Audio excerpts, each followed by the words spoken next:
Good evening, everyone. And as you heard, my name is Levi Darby. I serve as the Director of Jewish Life here at the Peninsula Jewish Community Center. And it's really my great pleasure to welcome you this evening to the Israel Forum, one of the PJCC's signature Jewish peoplehood programs. The Israel Forum is an annual lectureship that focuses attention on important and central issues relating to the State of Israel. We believe that Israel is one of the enduring understandings of Jewish peoplehood, and as such requires of us constant wrestling with an exploration of what Israel means to us and for us individually, for our Jewish community, and for the Jewish future. This year, this Israel Forum marks the beginning of a year-long celebration of Israel's 70th anniversary, which will conclude with the North Peninsula Jewish Community trip to Israel in December 2018, sponsored by the entire Jewish community of the North Peninsula. Appropriately, this evening we're beginning the celebration with a discussion of the founding of the state, and especially of the 1948 War of Independence.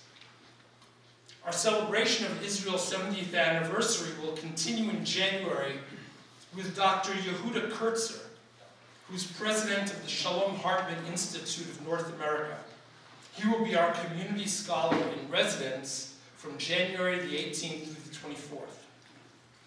Dr. Kurtzer will give 7 different presentations that will explore varied and competing Zionist visions, the conflict of messianism and pragmatism in Jewish politics, the role of memory in Jewish politics, and the sometimes uneasy relationship between Israel and the American Jewish community, these among other issues.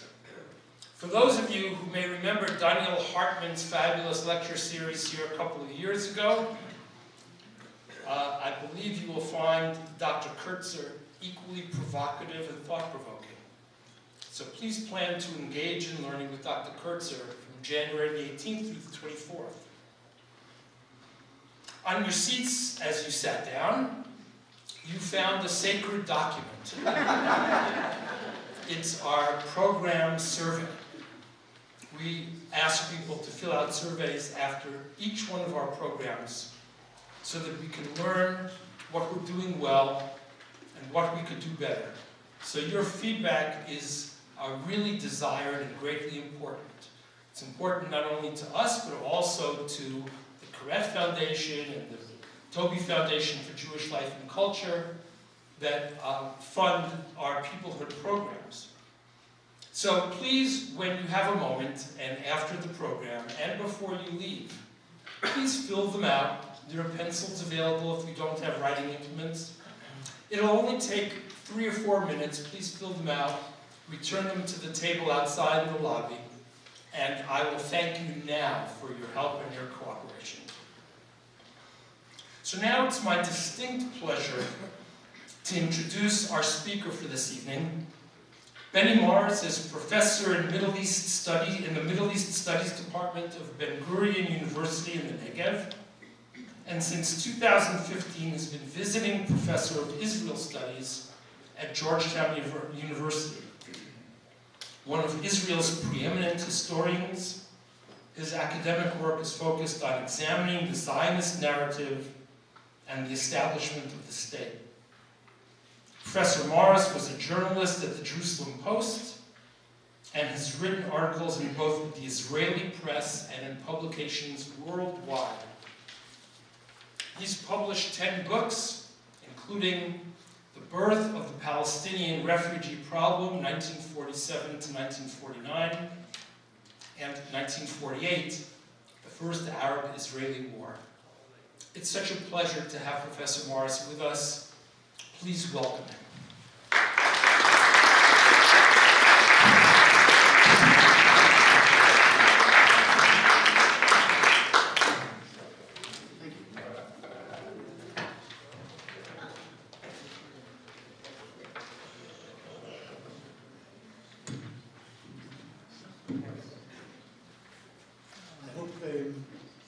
My voice will carry with this thing.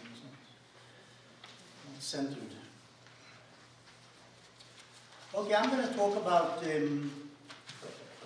essentially about the conclusions of the book Rabbi Darby mentioned in 1948, the first Arab-Israeli war, some of which might be new to you, some of which might be conventional.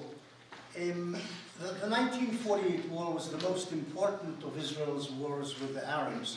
There were, of course, a series of wars.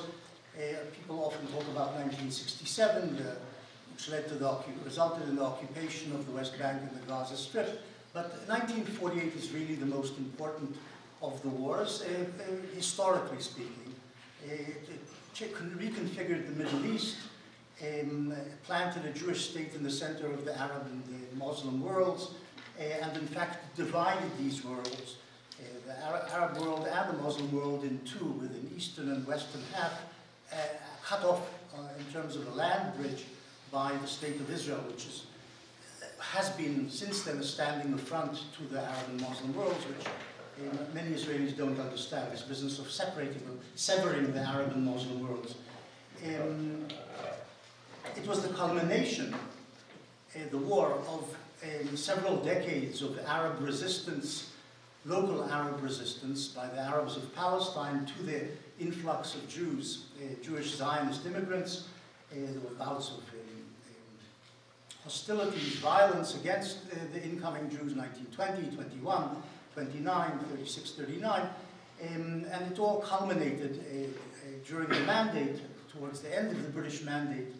Britain ruled the place from 1917-18 until 1948.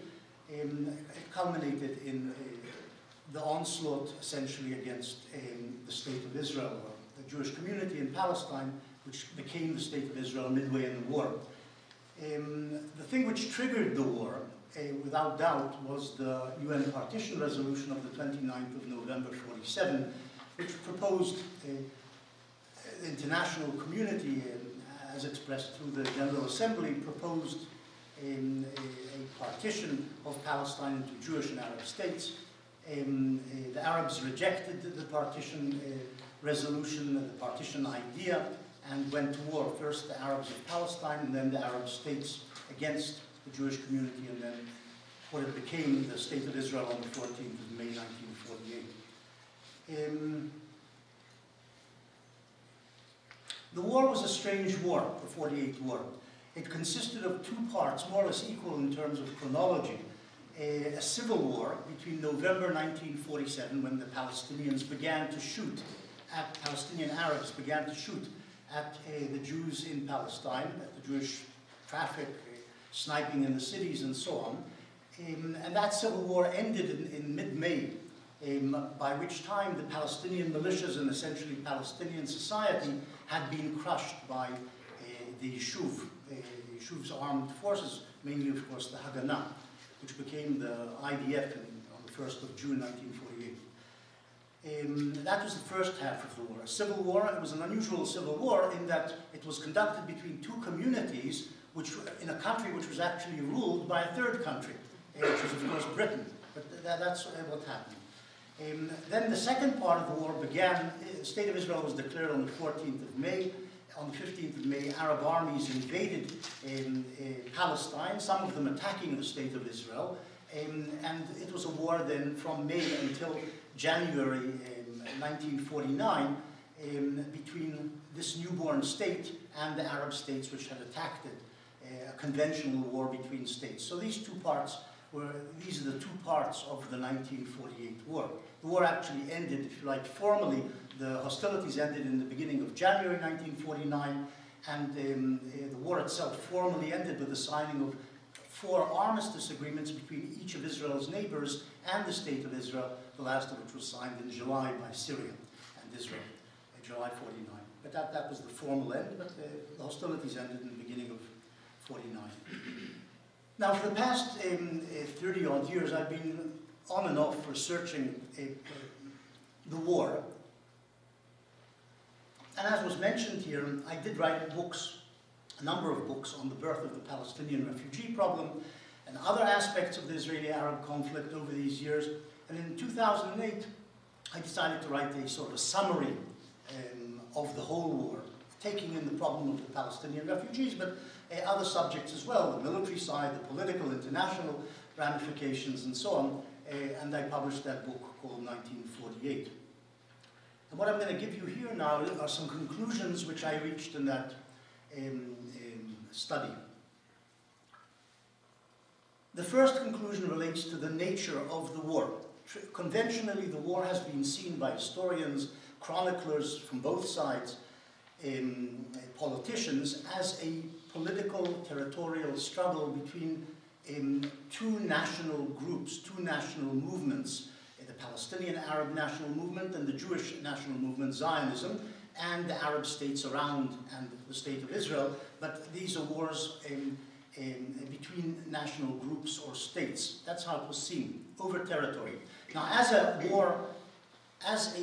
war over a territory, a clash between nationalisms, this war was also unusual in the sense, if that's how one sees it, and I'll get to that in a second, but it was unusual in the sense that from the Arab side, certainly, it was a war about the whole of the land, the whole of Palestine, not about border areas. Usually conflicts between national groups, like between Germany and France, for instance, in the 19th and early 20th century, the clashes over borderlands, Alsace-Lorraine. They don't claim, the Germans, all of France, and the French never claimed all of Germany as their own. Here we have a clash of nationalisms in which at least one side claims the whole land, not borderlands.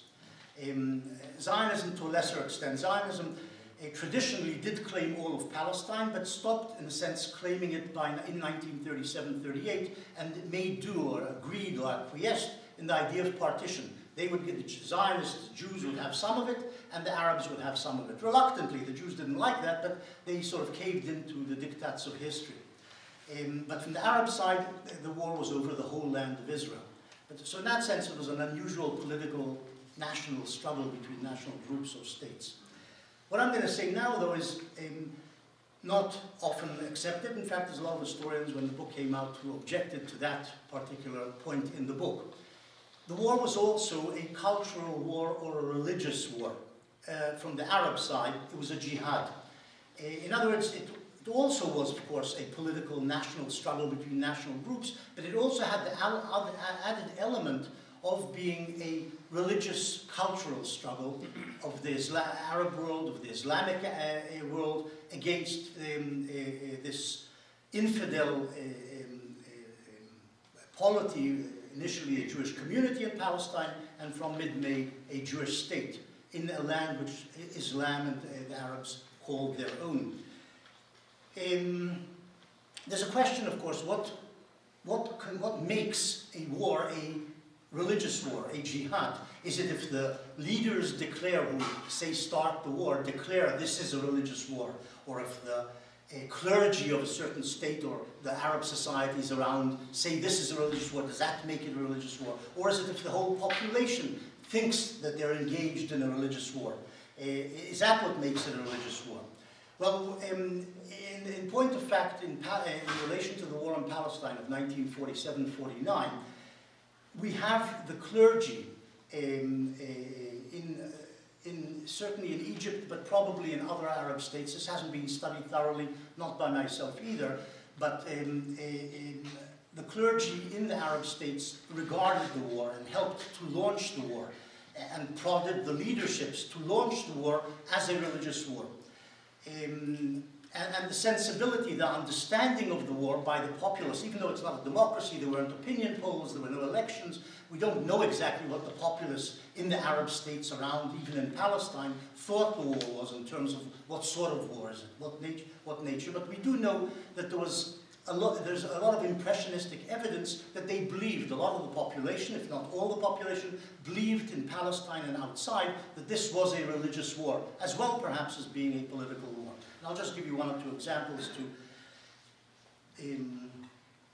demonstrate this. On the 2nd of December 1947, 3 days after the UN General Assembly passed its partition resolution, 2nd of December 47, the ulama, the committee of religious theologians, elders, of Al-Azhar University, the most important university in the Arab world, whose ulama, whose committee of theologians, was essentially the most important interpreter of the law, the religious law, of God's will, of Allah's will, in the Sunni world, which is of course the majority of the Arab world. Most Arabs are Sunnis, minority are Shiites. But in the Arab world, Sunnis, and I think in the Muslim world in general, Sunnis are in a large measure the majority.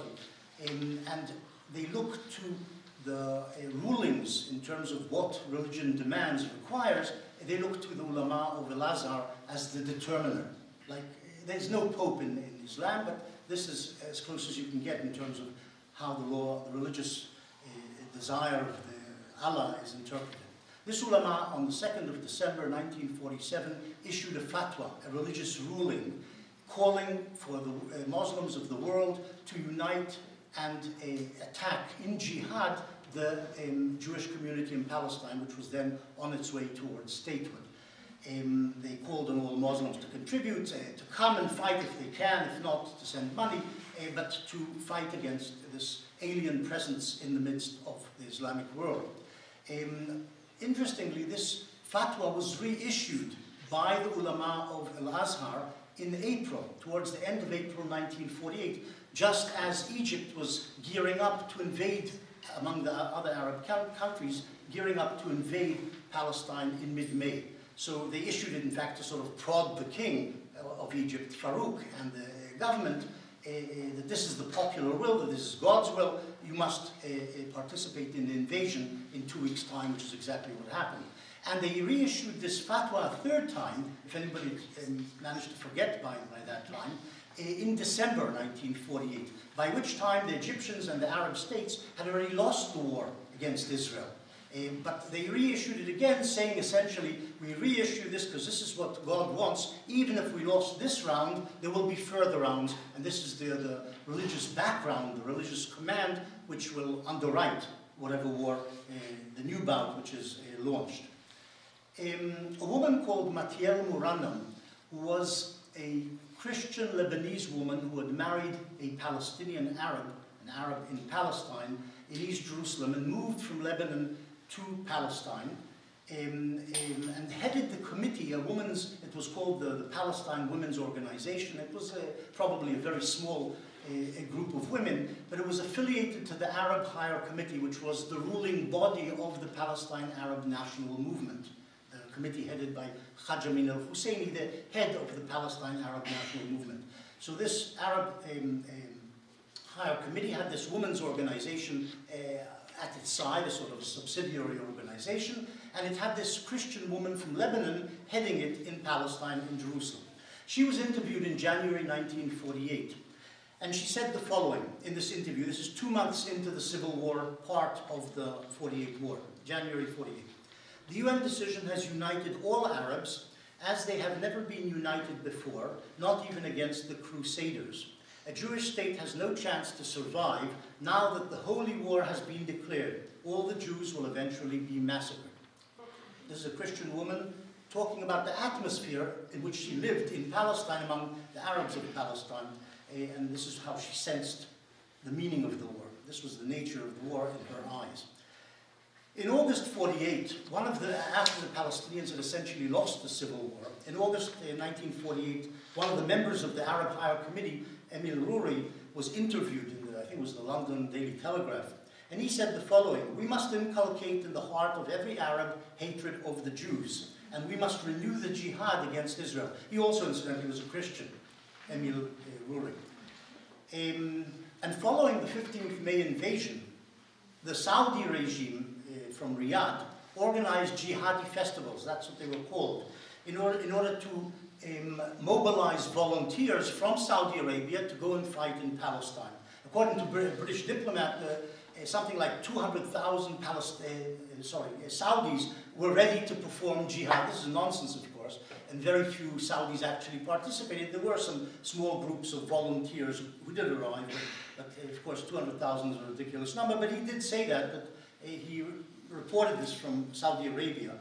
And we do know that there were thousands, a number of thousands of volunteers from abroad before the Arab armies actually invaded, the official armies of the Arab states, who had volunteered in the first half of the war to help their Palestinian brothers in that civil war. Thousands, or hundreds certainly came from Bosnia, Muslims from Bosnia came to fight, and more than 1,000 from the Maghreb, from North Africa, from Morocco, Tunisia, and Algeria participated. Not that many actually arrived, because moving to the Middle East to go fight a war, today it's easy. You take a flight to Istanbul and you cross the border and you go fight in Syria. Then it was much more complicated in terms of transport, and the British were more or less somewhat in charge of Egypt, so they sort of blocked physically the movement of Arab volunteers from North Africa through Egypt to Palestine. In fact, put them in detention camps, many of the volunteers, and even didn't let them get there. But thousands nonetheless of volunteers from abroad, including Muslim brothers from Egypt, did participate in the war in those first months during the Civil War part. So there was a sense of jihad in the air and felt by many of the Arabs in the Middle East regarding that war. As I say, this is a controversial conclusion that this is one of the motive forces or the nature of the war. This is disputed by some historians. The war aims of the various sides, and what I concluded about the war aims of the various sides. And war aims are very important in wars. Well, firstly, there's a problem in divining the war aims of the various sides in the war, because the Arab archives are all closed. As Arab states may have archives, they do have archives, but we don't know what's in the archives because nobody's ever been allowed to see them, so we don't know how much material is there. And in any case, the archives of Egypt, Jordan, Syria, Lebanon, Iraq, they're all closed to researchers. Arabs, Israelis, Americans, they're closed to everybody. They're not open. That's what dictatorships are like. They do not open their archives.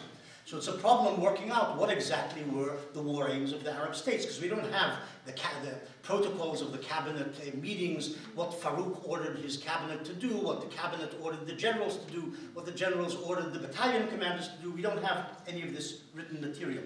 The Israeli side is much infinitely more open, in the sense that it has good national archives and they're basically open for 1948, for the material about 1948. So we know what the Jewish war aims are, more or less definitively. On the Arab side, I'll get to it in a second, it's a little more difficult. The Jewish war aim in the first half of the war and in the second half of the war was very similar. Its main objective in the war was survival. The Jewish community wanted to survive the onslaught of the Palestinian Arab militias against it before May 1948, and then wanted to survive the onslaught of the Arab armies which invaded the newborn state of Israel on the 15th of May. This was the initial and main aim of the Jewish side in both parts of the war. This is completely clear. There was a second aim which accrued to this aim in the course of the war, probably in March, April, and this is disputed by some historians, but I think it's accepted by most of the historical community. And that was to expand the borders of the state earmarked for Jewish sovereignty by the United Nations Partition Resolution in the course of the war. In other words, to make the state larger. The state which the United Nations had earmarked for Jewish sovereignty was 6,000 square miles of Palestine's 10,000 square miles. At the end of the war, Israel emerged with 8,000 square miles. So in other words, it got 2,000 more square miles than the United Nations had allocated. And this is in line with the desire of the leadership of the Jewish community, of the Zionist movement in Palestine, and of the State of Israel subsequently, to expand, to enlarge the borders, led by Ben-Gurion. I'd add a caveat to this. The aim was not to expand and take over the whole of Palestine. Because had that been the desire of the Jewish side, say at the end of by the end of the 48 war, the Zionist side could have easily done it. The Israeli army was 10 times stronger by the end of the war than the only possible enemy who could have stopped it from, say, taking the West Bank, the Jordanian army. In fact, generals appealed to Ben-Gurion, let's take the West Bank, before Israel signed its armistice agreement with Jordan. they appealed, Yigal Allon, commander of Southern Front, appealed to Ben Gurion, let's take the West Bank, I can do it in 3 days. That's what he told Ben Gurion. Ben Gurion answers him in March 1949, no, we're not going to take the West Bank. So in other words, they wanted to expand the state, but not to the full extent of Palestine, not all of Palestine. Afterwards, if you want in the Q&A, we can discuss why they limited themselves in their territorial ambitions, the Israeli government in 48. A third aim, and this one's controversial, there are historians who dispute it, which I believe became an informal, unofficial war aim, but it was an aim of people like Ben Gurion, the Prime Minister and Defense Minister in 48, Chaim Weizmann, Israel's first president, and many of the general staff of the Israeli army. Third war aim, which accrued also more or less in April 1948, was to reduce the number of Arabs who would remain in the Jewish state, meaning to expel Arabs. It never turned into formal official policy. The Jewish Agency Executive, the government of the Yishuv, the Jewish community in Palestine before the state, never took such a decision to expel the Arabs. The Israeli government from 15th May 1948 onwards never took such a decision. It never even debated the subject. The General Staff of the Haganah never debated the subject, and the General Staff of the Army. It was never resolved as a war aim officially. But Ben Gurion let his generals understand that this is what he would like. And many of the generals understood better to have an Israel which emerges with less Arabs who've just been trying to destroy the Jewish state than to have more Arabs. It made good strategic sense and good political sense, because even after the war, if there would be a very, very large Arab minority, it would be destabilizing, given that these Arabs didn't want to live under Jewish rule. They didn't accept Israel, they tried to destroy it, and then they stayed on, and they wouldn't be particularly loyal citizens, or necessarily loyal citizens. So they wanted to reduce the number of Arabs in the war, in the state of Israel, and as we know, of course, some 700,000 Arabs were uprooted from their homes in the course of the war. So I think that's a third war aim, but it's an informal war aim. It's not formal, it's not a government, it wasn't even adopted as a policy or a party platform by any of the major parties in the Yishuv, including the right-wing revisionist movement, which became eventually the Likud. None of them adopted a transfer or expulsion as the official policy of the party, and as I say, the state never did either. But, and one also maybe should add, no Israeli commander was ever, in the course of 48 or after 48, put on trial for expelling Arabs, and no Israeli commander was put on trial for not expelling Arabs. And there were commanders who let populations remain in certain areas. The majority preferred the Arabs not to be there, and in fact most Arabs fled, they weren't expelled, so it made it much easier for the commanders when they took over an area. If there wasn't a population, and usually there wasn't, okay, good. There was a decision though by the Israeli government, and this is important to understand.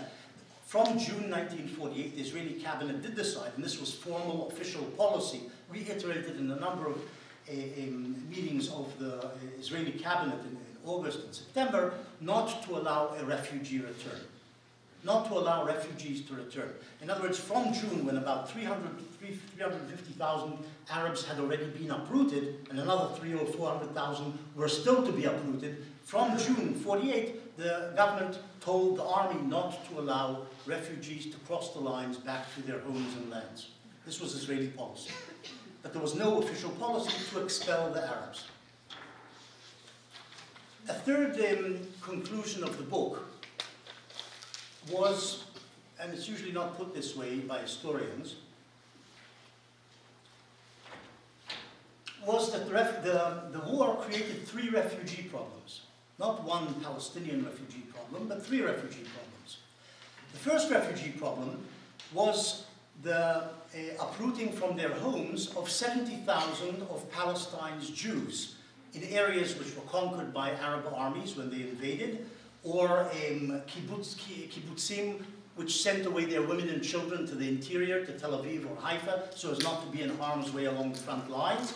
70,000 Jews were displaced from their homes in the course of the war. Since Israel won the war and reconquered most of the areas which it initially lost, or held on to the areas which it didn't lose, almost all of these people returned, all of them eventually returned to their homes. A few who never returned to their homes, say the Jews who had lived in the Old City, the Jewish quarter of the Old City of Jerusalem, and been expelled when the Old City was taken over by the Jordanian Arab Legion, they weren't allowed to go back there, and they were resettled inside Israel. But no refugee problem after 49 remained of this refugee problem of the internally displaced Israelis in the course of the war. Now, I'm making a point about this because I'm talking only about 70,000 people, but 70,000 people was 1/10 of the Jewish community of Palestine. It's not a minor problem. It was like 30 million Americans would be displaced in some war. 30 million people is a lot of people. There it was 70,000, 1/10 of the Jewish community in Palestine in 1948 was displaced from their homes. It's a large number. But the problem vanished. They were all resettled, mostly in their places where they've come from. A second refugee problem which emerged in the 48 war was the Palestinian Arab refugee problem. And there's arguments about the numbers. The Israelis at the time or after the war said 500,000 Arabs had been displaced from their homes. The Arabs claimed that 900,000 had been displaced. The United Nations ended up with the figure 711,000 in one probe of the subject, and another probe they found 726,000. Something like 700,000 Arabs were displaced from their homes. There is a problem, incidentally, in calling them refugees, in the sense that a refugee is usually defined as somebody who is displaced from their country as a result of war. Look at the Oxford Dictionary, you'll find that people displaced from their country by war, by persecution, religious persecution, whatever. Most of the Palestinian refugees, most of these 700,000 refugees were displaced from one part of Palestine to another, not out of the country, from Jaffa to Ramallah, from Jaffa to Gaza, from Haifa to Nazareth, but they weren't displaced out of the country. So in that sense, 2/3 of the 700,000 weren't proper refugees in the correct use of the word, but the world accepted that terminology. Certainly, the number of refugees today, of Palestinian people who are registered on the United Nations rolls as refugees, is something like 5.5 million today. That means the few who remain of those original 700,000, their children, grandchildren, and great-grandchildren. Those are the refugees, and that's also not an accepted norm, this type of definition down the generations of refugees, especially as in most countries where there's been refugees, you know, Germans displaced from Czechoslovakia or Romania or Russia during or after World War II ended up in Germany and were absorbed, and there's no German refugee problem. The same applies to Vietnamese refugees after the Vietnamese War. They ended up in America, Australia, whatever. They were absorbed and no refugee problem remained. In this case, a refugee problem did remain and remains as a major obstacle, the major obstacle in my view, to any possible Israeli-Palestinian accommodation or peace agreement. If you want, afterwards we can talk about how come the refugee problem, the Palestinian refugee problem occurred, how come it happened. A third refugee problem, which is usually not referred to, which emerged from the war, starting in 1948 itself, was the problem of Jewish refugees from Arab lands. Something like 700,000, somewhere between 700,000 and 800,000 Jews were displaced from their homes in Iraq, Tunisia, Morocco, Algeria, Yemen, Syria, Egypt, and so on. Something between 700,000 and 800,000 were displaced from their homes, essentially driven out, that would be the right phrase, as a result of the 48 war, mostly, almost all, after the war, but as a direct result of the conflict in Palestine, which was viewed as a Jewish-Arab conflict, in which the Arab states viewed their own Jews as potential troublemakers and supporters of Zionism, and therefore they wanted to get rid of them. Though they never liked the Jews before that, before 48 either, in the Arab lands, but they allowed them to stay normally. But after 48, they were seen as aliens who are better not in the country and were driven out. Mostly through intimidation by the governments and by the societies, not by expulsion. In other words, there were almost no orders of expulsion. Only in Egypt in 1956, as far as I know, was there an order to expel the Jews, or the Jews because maybe they also held foreign passports. but there was no order of expulsion, for instance, in Iraq. But all of Iraq's 130 or 40,000 Jews were driven out of the country in 1950-51. All of Yemen's Jews, 70,000, were driven out in 1948-49, following pogrom and so on, in Aden.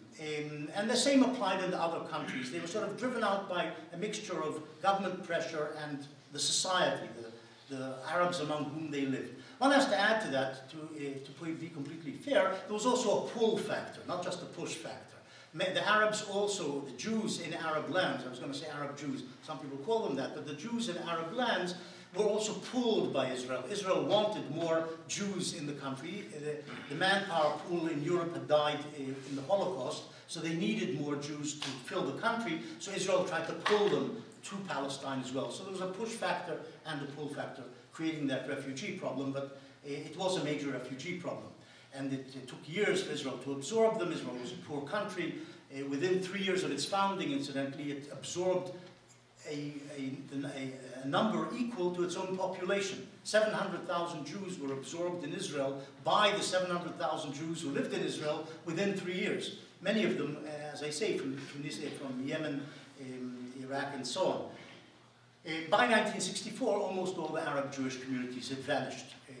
The poor, which was the vast majority, reaching Israel, a small number of middle class, upper class, ended up from the French-speaking countries, mostly in Paris, France, and in London they came from places like Baghdad, the richer ones. But the poor ones, of course, ended up absorbed in Israel. But the point is that there is no Jewish refugee problem, even though occasionally you now hear voices among the descendants of these refugees. They also lost large amounts of money, property, whatever. They don't. But the difference, of course, being that the Jews who originated from these Arab lands don't want to return to these Arab lands. The Arab refugees from Palestine say or do want to return to Arab lands, and all Arab governments, Palestine's, the Palestinians, of course, but all the Arab states, including those who made peace with Israel, Jordan and Egypt, all support the right of the refugees to return, the right of return, as they call it, which, in my view, is a recipe for Israel's elimination, if it ever materializes, but we can talk about that later as well. One last subject which I'd like to touch on, and then I can open the floor to talk, questions and answers, is the balance of forces in the course of the war. What was the balance of forces? Who was stronger? Who was weaker? Well, and this is a major subject of political and moral interest, because the nature of liberals, which is essentially the reigning atmosphere in the West, is that you should side with the underdog being the weaker party in any conflict. And even if the underdog is aggressive, that's usually not paid attention to, but for example, the Christians in Lebanon often attacked the Syrians in Lebanon and then shouted, "Help, help," the underdog attacking the... But usually the underdog also is the victim of aggression, not usually the aggressor. But in any case, the nature of Western thinking is you should support the underdog. And if you can persuade people that you are the underdog, you've got less weapons, you're the weaker party, you will get the benefit of support, material support, political support, etc. from the West. And Israel very cleverly managed to persuade the West that it had been the underdog in this conflict, 48.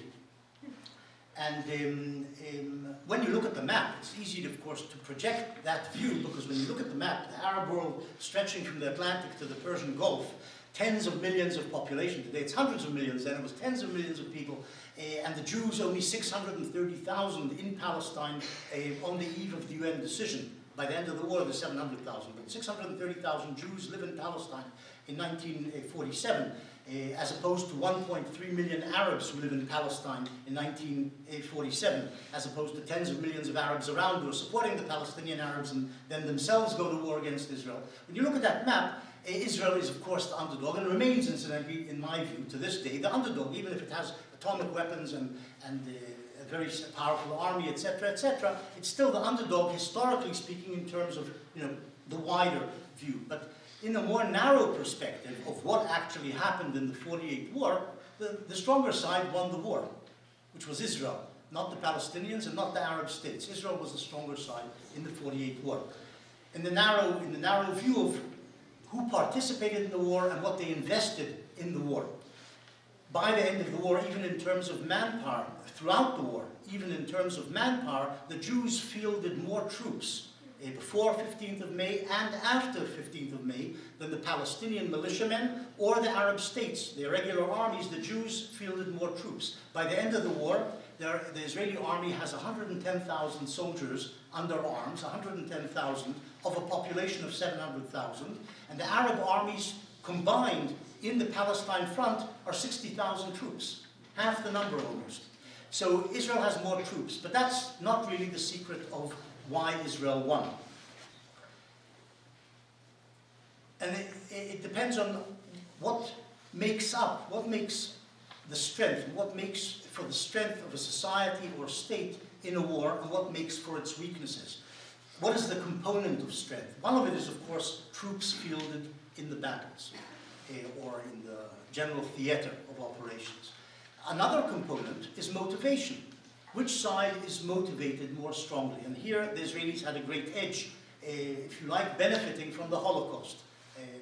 Strange way to put it, but that the Holocaust meant to the Jews in Palestine 2.5 years after the Holocaust, if we lose this war, we'll have a second Holocaust here. We'll all die, and our families. The Arab soldiers, most of them, were fighting away from home. I'm talking about not the Palestinians, but the Arab states who invaded. They were fighting a long way from home. Iraqis fighting in Palestine, Egyptians from the Nile Valley fighting in Palestine. They're not fighting for their homes or families or homeland. So they don't have the same sort of motivation, even though they do have a jihadi motivation, but it's apparently not quite as strong as the survival motivation of the Jews. The Jews in Palestine were an enormously educated and resolute community with a very high degree of national political consciousness. The Arabs were by and large uneducated. Most of the soldiers in the 48 war on the Arab side were certainly illiterate. Most of the communities, that is the Arab states and peoples around, including the Palestinians, most of them were illiterate in 1947. Education is important in wars, especially in the sophisticated arms of combat, intelligence, artillery, communications, air forces, and so on. The Arabs were just of a much lower level in terms of the quality of manpower. Also, many of the Jews had fought in World War II. 28,000 Palestinian Jews had served in the British Army during the war. 28,000 volunteered for service in the British Army during World War II. And there were also volunteers from abroad, Jews who'd fought in the Canadian, American armies, Russian Jews who'd fought in the Russian army, even Christians who'd fought in various armies, usually pilots and professionals of that sort, who wanted to fight in Palestine either because they supported the Jews or because they wanted some more adventure, or were paid high wages, so they came to Palestine as well to fight. So generally, after, for instance, when you look at air forces, the Egyptian Air Force had about 70 combat aircraft at the beginning of the war, in terms of the Egyptians, in May 1948.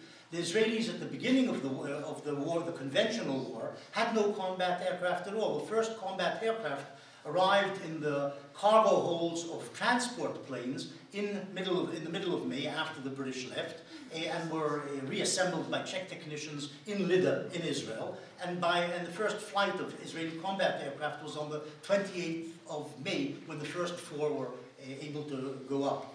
And Israel throughout the war had a dozen or a dozen and a half combat aircraft, but they managed to send aloft and send on missions many more planes than the Egyptians did, even though they had 5 or 10 times more planes than the Israelis, because the Egyptians didn't have qualified pilots. When the first pilots were shot down after the first weeks of the war, they didn't really have good replacements for them. They either had bad pilots or no pilots. The same applied incidentally to ammunition. They lacked munitions. That is, the United Nations imposed an arms embargo on all shipments of arms to the Middle East on the 24th of May, 1948. The Egyptians, the Jordanians, the Syrians, the Lebanese, the Iraqis had all been getting arms above board as states, buying them from England or France before then. And suddenly there was this imposition of a cessation of arms supplies, and they weren't able to buy arms from abroad. They weren't able to get them around the UN observers. So they basically ran out of ammunition. We know that Glab Pasha, the commander of the Jordanian army, the Arab Legion as it was called, on the 17th or 18th of July, almost just a few weeks after the beginning of the war, he writes, he cables London, I've got one more day of contact. There are supplies for battle, certain types of ammunition, especially mortars and artillery shells, and after that I've got no more shells. I'll have to either retreat back to Jordan or my army will be destroyed. After the 17th or 18th of July, the Jordanians stopped participating in the war, so they didn't end up starved for ammunition. But the Jews did have ammunition because they got their ammunition and arms from the Czechs. They weren't able to bring it in before the 15th of May, most of the stuff. But after the British left, they brought in the supplies, and then it was a question of absorbing and deploying these arms quickly. But the Israeli army finished the war with enormous stockpiles of ammunition, and the Arab states had no ammunition left at the end of the war because they weren't able to replenish. It's also a matter of money.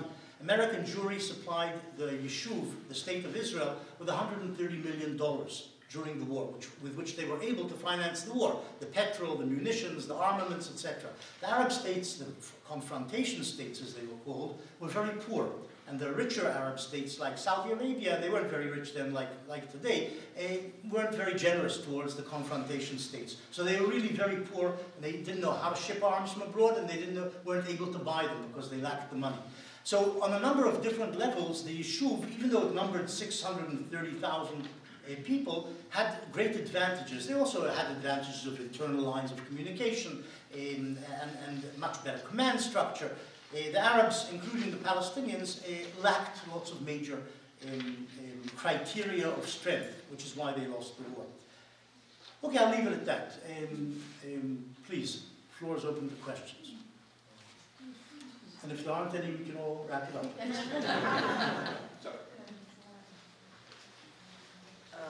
Yeah, I'm confused by your use of the term uprooting, the uprooting of the Arab population.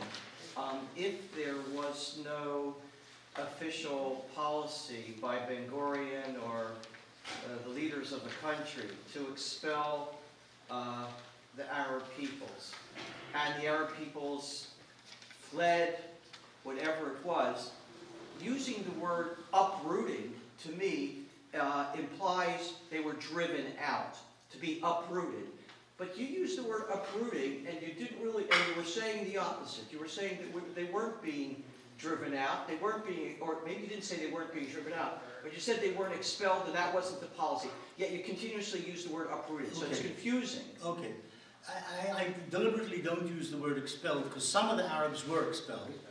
A small proportion of the 700,000 were expelled, like from 12th of July, 12th and 13th of July, the populations of the Arab towns of Lida and Ramla were expelled in the sense that the Israeli army conquers the town, the troops announce you have to leave within 2 hours or 1 hour and go eastward, and they leave. That's an expulsion. And what's the wait a number there? What's the approximate number of people? Of what people? How many were expelled? I don't want to go.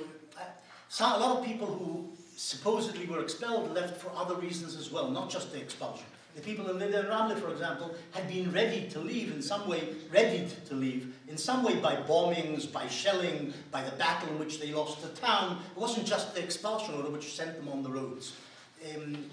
A certain number of the Palestinian Arabs, or the Arabs of Palestine, were told by their leaders or advised by their leaders or by the Arab armies, but not the Arab leaders outside. This is a lie, an Israeli propaganda lie that the broadcast from Arab states telling them to leave. That's nonsense.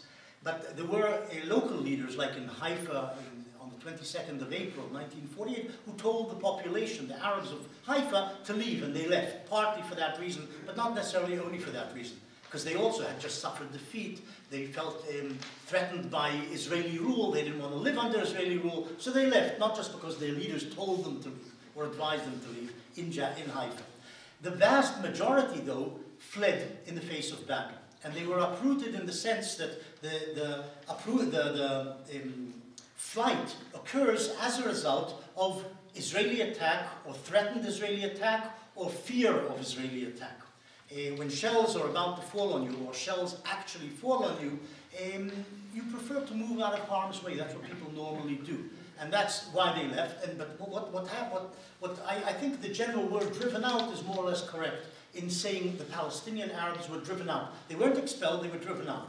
They were expelled in the sense that Israel, from June 1948, wouldn't allow them back. That was an expulsive decision, even though there was no decision to expel them. And even though in Israel, at the end of the war, still remained 160,000 Arabs who became Israeli citizens. The bulk of them, them being the core of why you have today 1.5 million Israeli Arab citizens. Because 160,000 remained and were allowed to remain. In other words, there was no universal policy, there was no official policy. The generals weren't all told, you must expel the Arabs.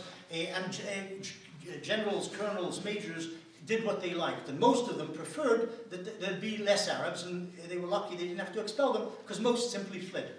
Now that's the short way of answering it. A long way is if you read one of my books. Yes? I believe you, at one point, presented a very controversial picture of what happened in Lydda. I wonder if you could explain that to us.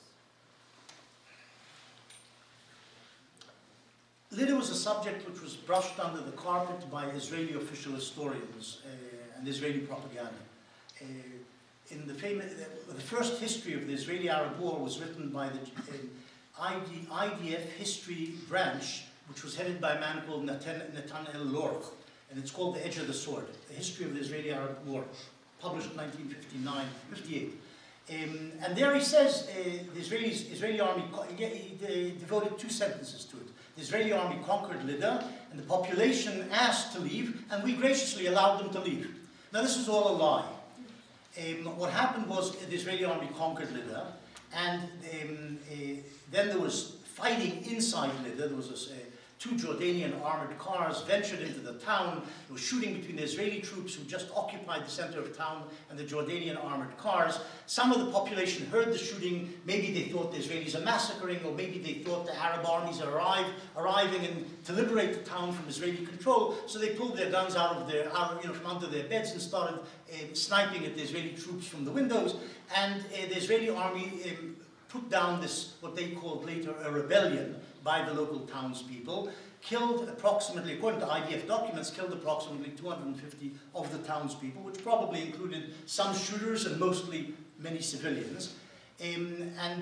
Subsequently, the IDF issued an order signed by Yitzhak Rabin to expel the population, who was the head of operations, under Alon, who was the commander of the operation.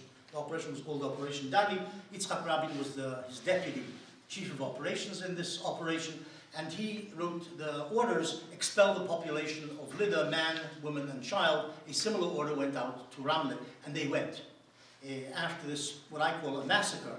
Now, the controversy isn't really about the expulsion. I mean, there were Israeli historians and chroniclers and spokesmen and so on who lied about it for years, until the 1970s. But once the documentation became available, like Yitzhak Rabin's order, and then follow-up questions also cabled to the local commanders, have you expelled them yet? In other words, verifying that that's what had happened. There's no controversy about the expulsion, not really. What there is a controversy about is the word massacre in the killing of the 250 people, some of whom died in a mosque. There's the controversy, there's a man called Martin Kramer who wrote an article about it. There's Ari Shavit, who wrote a book, who used Lydda as a sort of a centerpiece, wrongly in my opinion, of the whole subject of the conflict. But it won many appreciators among the anti-Israeli crowd. He basically described there a massacre inside the mosque and in town in general, more or less deliberate of unarmed soldiers.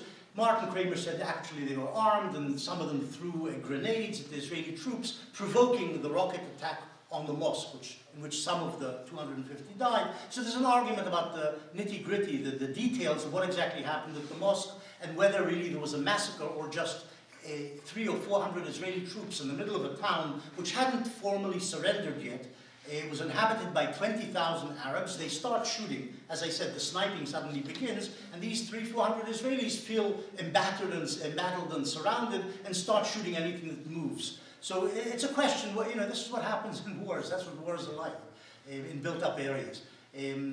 But that's the best I can do. Wasn't there also a forced march out of there? It's not a forced march, it was an expulsion. They were told to go. Forced march is sort of people accompanying civilians walking somewhere. This wasn't how it was done. They forced them to go. They usually stripped them of their valuables on the way out, and they went eastward, and some died of the heat. This is July 48 in Palestine, so it's hot. Yeah. Before Israel became a state, that was pretty much Jordan, am I correct in that? Say that again? Wasn't Jordan controlling a lot of that land? Jordan controlled nothing. The Palestinians were not Palestinians. No. They were Arabs. They were Jordanians and... No. The people who live in Palestine were Arabs, and then Jews came. Palestine was separate. Jordan was, which used to be called Transjordan, the area across the Jordan River, and that became what is called today the Kingdom of Jordan. But it never controlled Palestine. It is true that in 48, the Jordanian army conquered what we call today the West Bank and East Jerusalem, and held it from 48 until 67, when Israel conquered the West Bank from the Jordanians. Right. So the second part was... The first part wasn't a question. What's the question? No, that was just a comment. The question is that Israel was attacked. And there was 160 or 170,000 Arabs that were allowed to stay in Israel.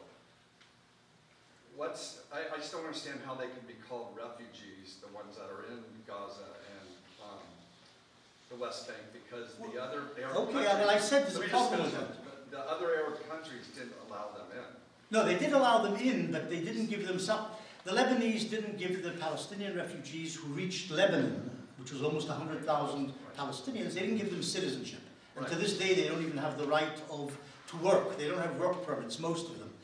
In Syria, they weren't given citizenship, but they were allowed to work. In Jordan, they did get citizenship and the right to work, but they weren't really regarded as first-class citizens. So there's a difference in the way the Arab states treated them. And in Egypt, in the Gaza Strip, they just kept them in the Gaza Strip, wouldn't allow them into Egypt, and didn't give them citizenship. So the final part of it is, aren't they refugees of the Arab states, not Israel? I can't understand why they keep... No, they're refugees from Palestine. The word refugees is problematic, but they are deep displaced people from Palestine and their descendants. That's the, yeah. Well, I spoke to you a little bit beforehand, but I wanted to ask about the immigration of Arabs. And I have a quote here from Robert Kennedy in 1948. He wrote an article for the Boston Post. And he says that... I didn't know he was born then. Sorry. He says, the Jews point with pride to the fact that over 500,000 Arabs in the 12 years between 1932 and 1944 came into Palestine to take advantage of living conditions existing in no other Arab state. This is the only country in the Near and Middle East where an Arab middle class is in existence. So my question is, and I pose to you, is the official definition of a Palestinian refugee. I'm wondering why we don't pick on these dates, because in the official definition, a refugee is from 1946 to 1948 who lost their home and you know, et cetera, et cetera. So if it's 1940, I mean, if they're indigenous, Okay, I understand the question. Why 1946 to 1948? Look, Robert Kennedy wasn't really a scholar who studied the Palestine question. He may have written an article in the Boston Globe. He was there in the 40s. It doesn't matter. He's not a scholar who studied the subject. He was told by a Zionist official something, and he maybe picked it up. That's all. It's not an authority about the Palestinian population or refugee problem, etc. Look, there has been a tendency among pro-Zionist historians to exaggerate the number of Arabs who moved from Arab states outside Palestine into Palestine in the years preceding the 48 war. Because this is politically motivated, because if they were new arrivals, then they were no more new arrivals than were the Jews, and therefore had no greater claim to being, you know, from time immemorial and with rights, etc. But modern demographers, historical demographers and historians dispute this. They say very, very few, and the documentation, the real documentation, not Robert Kennedy and the Boston Globe or whatever, the British documentation, etc., shows that there were very few Arabs. They couldn't, of course, keep tabs on everybody. People crossed in illegally and legally. but the legal immigration was almost nil from outside Palestine into Palestine during the British Mandate, a few hundred a year. And illegals, maybe a few thousand a year, but never large numbers. It's true that Palestine's population grew. It was about 650,000 in 1917, and was in 1948 about 1.2 million, so it almost doubled, but more or less doubled in 40 years. But demographers have worked out, 30 years, but demographers have worked out that that's a natural population growth in a population which has large birth rates and decent health, which the British provided in Palestine. So it's nothing to do with immigration, and immigration is a red herring thrown out by Zionist propagandists, and all serious Israeli historians don't accept this at all. Then why They don't accept it. 46 to 48 in the official? I guess I don't know. I don't know why exactly the UN or whoever it is, UNRWA, defined refugees according to certain dates. Maybe they wanted to expand the number of people who would get money from the UNRWA. That makes sense, that the Palestinians will, but it's not important. I'm telling you what historians have reached, the conclusion they've reached, not UNRWA, who also didn't know anything about what had been happening in Palestine before 48. They never studied it. Let me know what you think of my article. Okay, I will. Okay. I have a question. Well, first of all, I'll go back to the massacre in 29.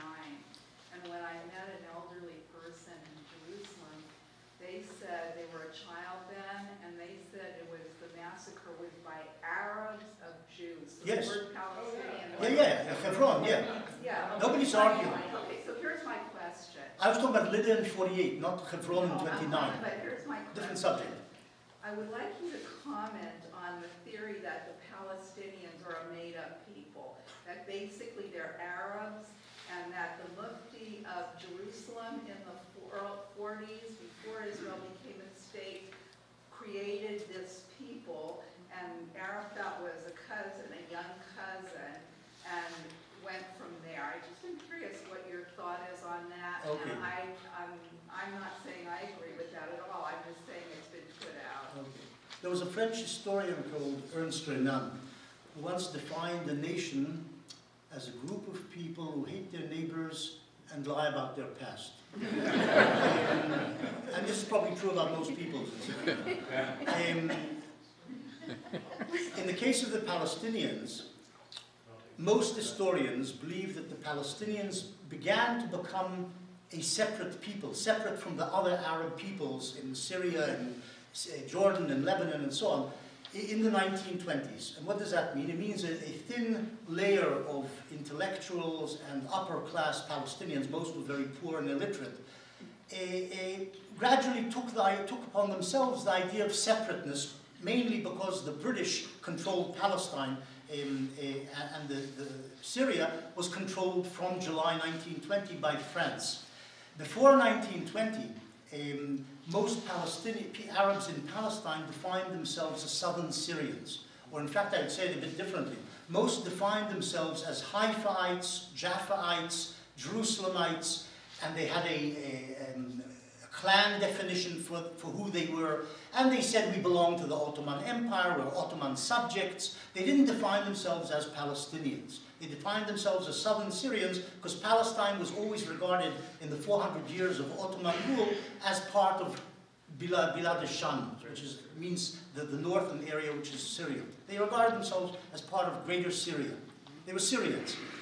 Come the French, 1920, they conquered Damascus and cut off Palestine from Syria. And Syria from now on is under French control. And the Arabs in Palestine no longer can look to their brothers in Damascus to lead them to independence, to whatever it is. And so they regard themselves as separate. They've got to confront a separate enemy, which is the Zionists, and they're ruled by a separate empire, which is the British.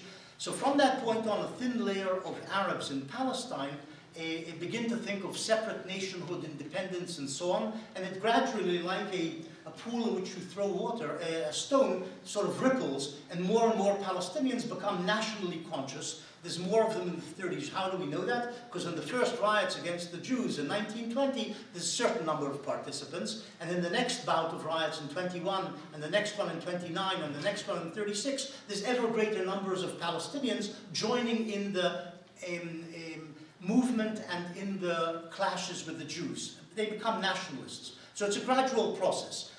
someone like Golda Meir, in 1969, Israel's prime minister, said there's no such thing as a Palestinian, and she pulls out the identity card which says Golda Meirson, a citizen or subject of Britain in Palestine, a Palestinian. So if I'm a Palestinian, why are they Palestinians? What does it mean? So she was saying there's no Palestinian people. That's what Golda Meir was saying. There's an Israeli, there used to be an Israeli sociologist called Baruch Kimmerling, who together with a guy called Joel Migdal wrote a book called The Palestinians, a People or a Nation, some title like that. And he says that Palestinian nationalism began in 1834, when a group of Palestinians around Nablus rebelled against the Egyptian rulers of Palestine at the time. That was the first revolt of Palestinians, therefore that's when Palestinians could say they're a people. Most historians reject that. They think that's nonsense. It's a peasant revolt. There's lots of peasant revolts. It doesn't mean nationalism. But nationalism begins in Palestine in the 20s, and it's up to the beholder to decide when exactly the Palestinians become a nation, a separate nation, separate from the other Arab peoples. Now that's the short and long answer I'd give you. Yeah. You mentioned that you would comment on why Ben Gurion et al. Decided in '48 not to take the rest of Well, he never wrote why he didn't, he just said no. But the reason it probably is twofold. One was that Jordan had a mutual defense agreement with Britain from 1946. When Jordan became independent, it signed an agreement with Britain. Abdullah became king of Jordan, of a new independent state. And in that agreement, Britain promised to protect the Jordanians. If Israel had taken the West Bank, Ben Gurion feared the British might intervene in the war, and he didn't want Israel fighting Britain in Palestine. That's one reason. The other reason is that the West Bank, by the end of 1948, was flooded, had its own population of several hundred thousand Arabs, and it was flooded by another few hundred thousand Palestinian refugees who'd reached the West Bank and sort of temporarily camped out in the West Bank. And Ben Gurion was loath to add all of these hundreds and hundreds of thousands of Arabs to the Jewish state. You take over the West Bank, you can't be sure they'll all flee, and then you'll end up with a very, very large Arab minority. Not 160,000, but 700,000 or 600,000. So he had these two reasons, I think. But he never wrote anything about it down, so we don't know. He just said no. Yeah. Just wondering if any of the, was there any high regard for the holy sites for either side during the battle? Like Yes. To try to make certain that not too much is destroyed other than... Well, look, you can imagine that for the Israelis and maybe the Palestinians as well, there was regard for holy sites, but there was more regard for survival. So that sort of took second, and there are complaints you find in the IDF files. Letters to Yadin, who was the chief of operations for the Haganah, then of the IDF, basically ran the war. The 48 war from the Israeli side, complaints by all sorts of archaeologists about sites being destroyed by this brigade, that brigade, and he's supposed to tell these brigades to take care not to destroy, ancient sites. So there was some regard, certainly on the Israeli side, but there were sites which were damaged in the war, for sure. But don't forget, the war didn't involve heavy artillery, it didn't involve mass bombings, everything was very sort of lightweight. So not that much was really destroyed. It was more a matter of pillage. Soldiers going into a site which had been excavated, say in Megiddo, Golani soldiers go in there in 48, 49 and steal some of the artifacts which were kept in a sort of a shed there. So there were problems with that. But there wasn't heavy shelling or bombing, so yeah, in short, yeah. Yeah, the end. Is there any effort made at the end of the war to find a Palestinian leadership to take over the West Bank and Gaza Strip, rather than having Egypt? At the end of 48. Or 49? Well, there were two things. Well, look, Jordan took over the West Bank in antagonism towards the Palestinians. King Abdullah hated Haj Amin al-Husseini, the head of the Palestine Arab National Movement. He wanted all of Palestine for himself, King Abdullah. He knew he couldn't get the part where the Jews were strong and eventually turned into a state of their own. But he wanted the other parts, or at least a large part of the other parts, the West Bank. So that's when he took over, and he wasn't going to allow a Palestinian national movement to arise there to throw him out, Abdullah. And the Egyptians weren't interested in the Palestine national movement either, in the Gaza Strip, which they took over and kept from 48 until 67. What is true, though, is that the Egyptians, in order basically to annoy Abdullah, set up something called the All-Palestine Government. They got hold of a few in September 48. They got hold of a few, it was during a truce in the war, they got hold of a few notables, Palestinian notables, gathered them in the Gaza Strip, in Gaza, the town of Gaza, and set up something called the All-Palestine Government, which they, the Egyptians, sort of ran and sort of said to the Arab world, this will be the Palestine government, in which they basically were saying, we also want the West Bank to be controlled by this All-Palestine government. But it was just basically a piece of paper. It wasn't a real organization or a government, and it sort of became, after the war, a department inside the Arab League, and then I think in the 50s, 59 or something, they closed down the department. So it was basically a meaningless gesture. But the Egyptians used it to prod Abdallah, whom they didn't like. The Egyptian government they were at odds with the Jordanian government. And basically the Egyptians took over the Gaza Strip, Israel took over the territory of Israel, and Jordan took over the West Bank. So there was no possibility of the Palestinians establishing their own government in any part under these three peoples who didn't want them, or didn't want them to have self-government. But the truth is, it's much deeper than that. The Palestinians didn't organize themselves in the 30 years the British ruled, from 1920 until 48. They didn't organize themselves to turn themselves into a state. They didn't set up pre-state institutions, as the Jews did. The Jews in 1948, on the 14th of May, simply converted departments of the Jewish Agency into departments of government. The Department of Education of the Jewish Agency becomes the Ministry of Education. The political department of the Jewish Agency changes its name and is called the Israeli Foreign Ministry. And the Haganah changes its name and the militia becomes the Israel Defense Forces, the Israeli Army. Palestinians did nothing like that. They didn't organize for statehood. That's really why no Palestinian state actually arose. Apart from which most of the Palestinian leadership was in exile since the Arab Revolt of 36-39. They never bothered to return to the country when the war took place with the Jews. It's a sort of a sad reflection on Palestinian nationalism. But the leaders of Palestinian nationalism, Haj Amin al-Husseini, didn't bother to return to Palestine for the war as people were fighting.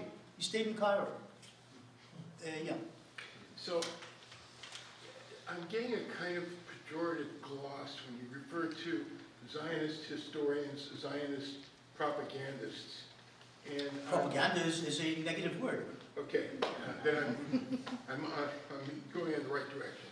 So I want to know, do you consider these to be your intellectual opponents? How do you view them from your perspective and your view of the history of the war? Well, what I was talking about is official Zionist historians, the old historians, what I once called the old historians. That's usually how they're referred to by contemporary historians. The old historians were mouthpieces for the government. That didn't mean they were all basically lying all the time, but they were busy sweeping things under the carpet and turning things rosy, which actually also had a dark side. That's what official history is, and all national movements at their start indulge in it, all revolutionary movements indulge in it. You know, when Russian writers write about 1917, straight after 1917, it's a glorious moment. And when Frenchmen write about 1789, it's a glorious moment. And when Ghana gets independence, the Ghanaians write nicely about how they got their independence from the British. So Zionist historians did the same thing. Later come historians who actually see the documentation, like I was privileged to see, which begins to open up in the 80s, and write more truthful history, what I regard as more truthful history, based on real documents, not on selective memory and selective documents which governments give up. Yeah, there's a lady back there. You're next. What is your experience and impressions working with American college students and their understanding about the Arab-Israeli conflict? This is a really different subject. Well, they know very little. If you're talking about, they know nothing about the Middle East, as far as I can tell. And I've taught here in a number of places.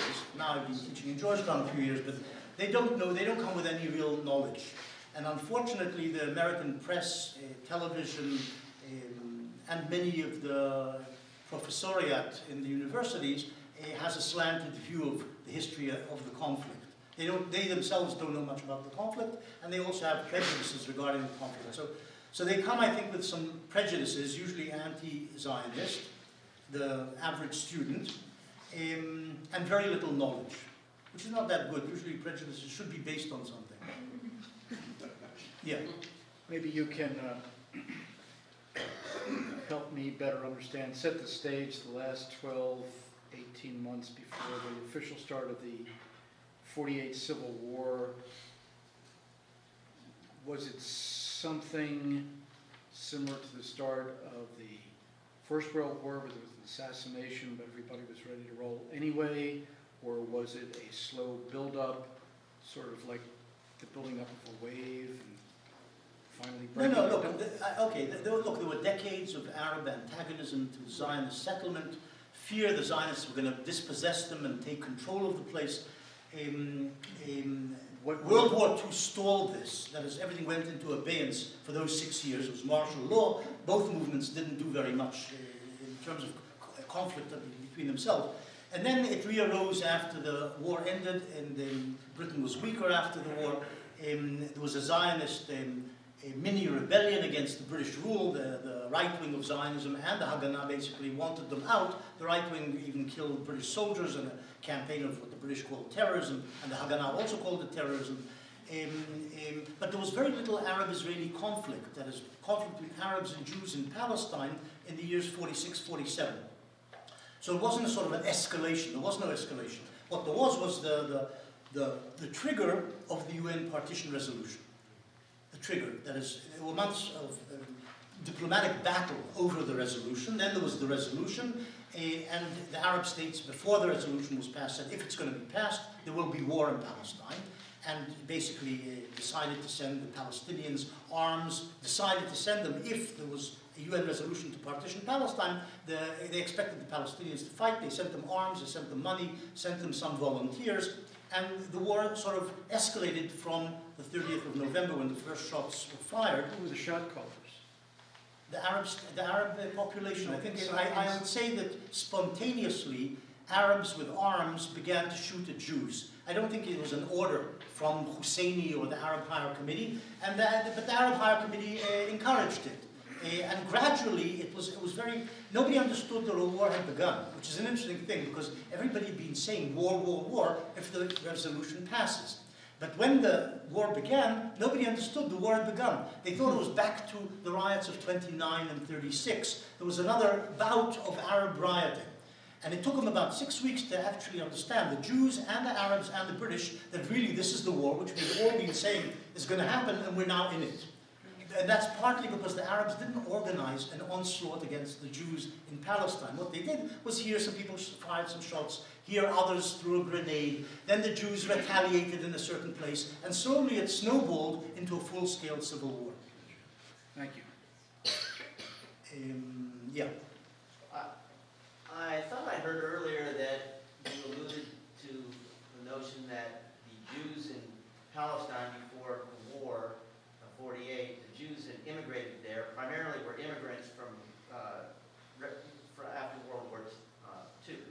And I don't believe that to be the case, so I didn't say that. I didn't think that. I must have misheard you. I wanted to ask you, what was the population percentage of Jews versus Arabs in 48, and also prior to that? You think that it was the homeland of the Jews going back in history, or do you not believe that? It's not a matter of belief, it's a matter of archaeology and history. What do you know that? No, it's true. Arafat said there was no temple on the Temple Mount and that the Jews were never in Palestine. But Arafat was basically a liar. So, you know, but look, the Jews lived according to the Bible and according to antiquity, you know, archaeology, which found all sorts of traces, you know, books, scrolls written by Jews, letters written by Jews, and so on. The Jews lived there from about 1200 BC until the Romans suppressed 2 Jewish rebellions against Rome in the year 70 AD and the year 135 AD. And then slowly Jews drifted out. Some were expelled by the Romans and other Jews simply left the country. So the country was basically emptied of Jews during the 3rd, 4th, 5th centuries AD. Not very many Jews remained, very, very small number of Jews. In 1882, there were probably about 25,000 Jews in Palestine. In all of Palestine, 25,000 Jews. 1882. That year, there were probably about 450,000 Arabs living in Palestine. 1882. And then the number of Jews gradually rose as a result of Jewish immigration, and the number of Arabs gradually rose as a result of natural reproduction. There were masses of Jews who came to Palestine in the 1930s as a result of persecutions in Eastern Europe and Germany, basically triggered by Hitler's rise to power. And by 1939, there were almost 500,000 Jews in Palestine and about 1 million Arabs, end of the 30s. And then in 47, there were 630,000 Jews in Palestine, the end of 47. 630,000 Jews in Palestine and about 1.25 million Arabs. That's the population figures. Yeah. Given your historical context, and by the way, thank you for writing 1948. I thought it was a great book. Thank you. And I'm a graduate of the Foreign Service School, Georgetown, 1975. But anyway, given your historical context and conclusions that you've drawn, if Abbas and Netanyahu asked you, given that historical context, how do we solve the peace problem? What would you tell them? I can say it in 2 words, forget it. Aside from that. No, I have no solution. There's no solution. The only logical solution which gives a modicum of justice to both peoples is a two-state solution, a partition of Palestine. And given what happened over the past 50 years, a partition of the Arabs getting the West Bank and the Gaza Strip, essentially. That would be, and the rest for the Jews. Unfortunately, that's how it works out. But that's not acceptable to the Arabs, and many Jews don't accept that. They don't want a two-state solution. Certainly the Arabs don't want a two-state solution. They want all of Palestine, in my view. The Arabs of Palestine, Fatah, Hamas, the leaderships, they don't want a two-state solution. They want all of Palestine. Some Jews want all of Palestine as well. Most Jews, I think, would accept a two-state solution. Maybe not Netanyahu.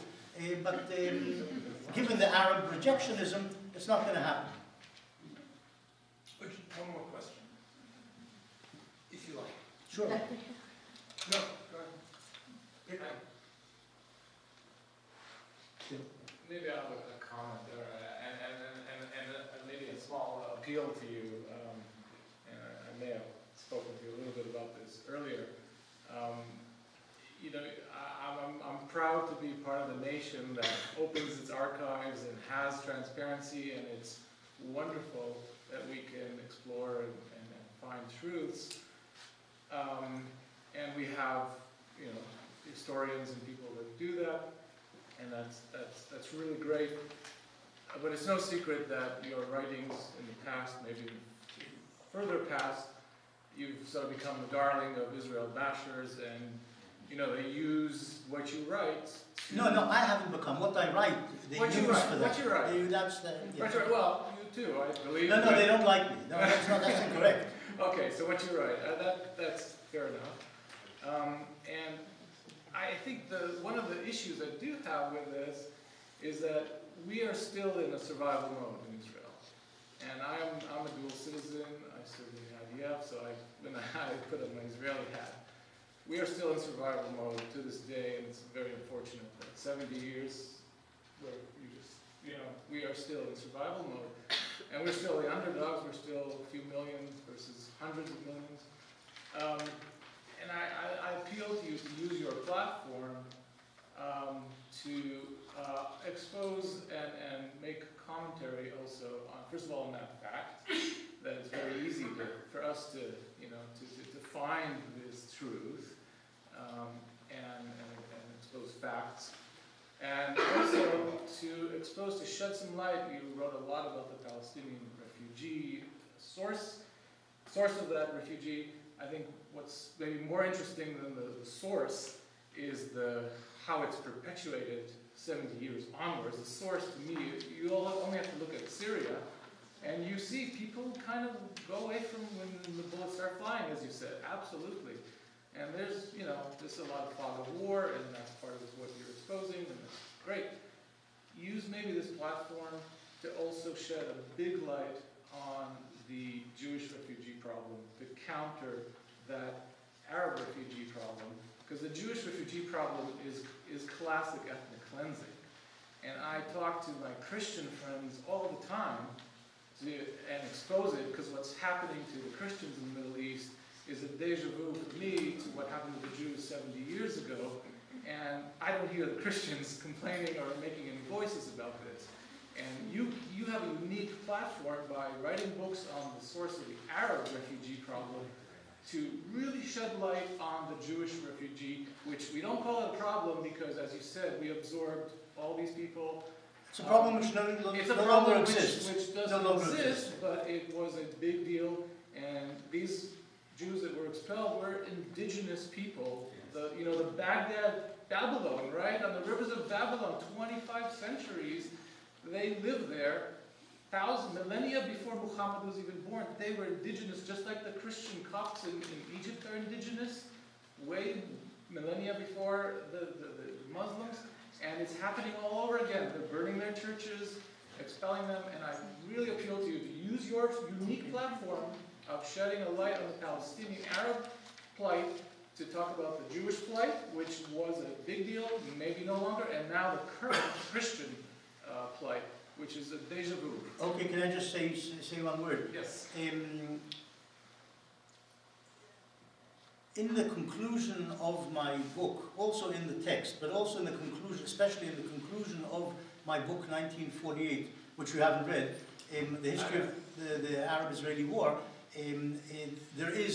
there are pages about what happened to the Jews of Arab lands and their dispersal, being driven out of the Arab lands. So I have devoted a little space to it, but it's not my field of expertise. My field of expertise is properly Israeli-Arab, the conflict. But I did write about that as well. That's one thing. The second thing is my forthcoming book, which I'm not trying to sell, I'm just trying to relate to the question or the comment made. My forthcoming book deals with Turkey or the Turks' treatment of their Christian communities between 1894 and 1924, in which they essentially massacred hundreds of thousands of Armenians, hundreds of thousands of Greeks, and hundreds of thousands of Assyrians, which is the first major stage of the ethnic cleansing of the Christians of the Middle East. It begins in Turkey between 1894 and 1924. So that's the subject of my next book, which is will be published next year. Zoe, there's a lady which is insistent. Okay, I have one question, but I want to fast forward to right now, and the fact that there's Neve Shalom Wahat al-Salam, a village of Palestinians and Israelis existing together. I was on the ground floor of that because my girlfriend's foundation funded it. Also, there's Abu Tor in Jerusalem, where I know Americans who are living with Palestinians. No, they throw stones. The Arabs throw stones at people in Jewish Abu Tor. But other places. Okay, what I want to know is why isn't all the positive stuff brought up? Of course, there isn't that much. Not of the sort you're talking about.